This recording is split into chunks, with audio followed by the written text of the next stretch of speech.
Hello, this is Martin George, education correspondent at the Eastern Daily Press and the Norwich Evening News.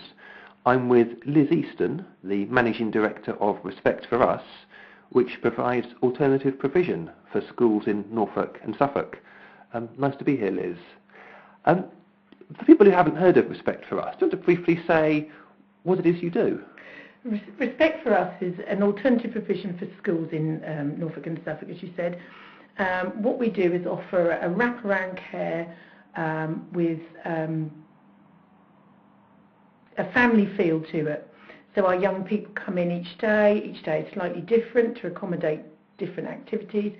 They're offered breakfast, they're offered the chance to eat and drink and just relax, and then they move on to some work, some English or maths, with very much soft outcomes and gently learning, and then they move on to the day's activities, which they will know because they're part of the planning of them or the suggestions of them, or they're made aware of where we're going the week before in case they need to bring a coat or different shoes. Sure. And I believe that the children who come to you, they have to be referred by their school. And are there often children who have behavioural problems or just find it hard to cope in a mainstream school? All our young people are mainly behavioural. Sometimes they are special needs and they need something slightly alternative. But yes, they're all referred by the schools because of different issues they have. Sure, okay. And how is it that you help them? What is it that you think the children get from coming to Respect4Us? Because we don't have the strictures that have to be in place in school to accommodate learning, we can allow them to move and grow at their own pace. We are small for that very reason. They can move on, their learning can be moved on at the correct pace, but also they can engage in different things that they may not have tried. So we remove the blinkers and offer this sort of kind of family atmosphere where you can make a mistake, because we all make mistakes.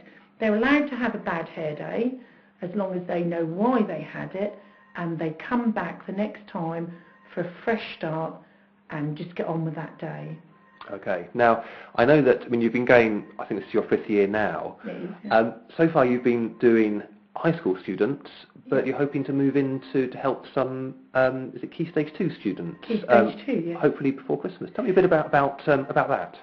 Key Stage 2 we've been talking about for a while. It was first raised in Swaffham when we moved into Swaffham, but we weren't really sure we could accommodate them and had the right staff to work with them, because that's not everyone's cup of tea. We've since, through customer requests and a little bit of market research, aware that there is a need, be it small. So we hope to start one before Christmas, which will be building on the youngsters working together, doing a little bit of group work and doing lots of outdoor stuff. Okay. And again, it'll be, primary schools will refer the children to you. What is it that when the children leave you, what is it that you hope they'll have achieved, or what will you have done for them?